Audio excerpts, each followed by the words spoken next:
ನಿನ್ನ ಜೊತೆ ನನ್ನ ಕಥೆ ಒಂದೊಂದು ಸಾಲು ಜೀವಿಸಿದೆ.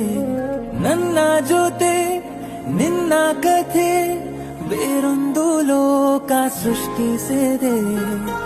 ಎಂದು ಹೀಗೆ ಆಗಿಲ್ಲ, ಏನು ಇದರ ಸೂಚನೆ?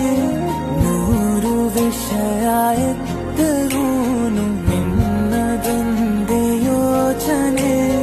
ಇಬ್ಬರಲ್ಲ ಒಬ್ಬರೀಗ ನಾನಿನ್ನು ನಿನಗರ್ಪಣೆ. ನೀನಾದೇನಾ ನೀನಾದೇನಾ ನಿನ್ನೊಂದಿಗೆ ಈ ಜೀವನ. ನೀನಾದೇನಾ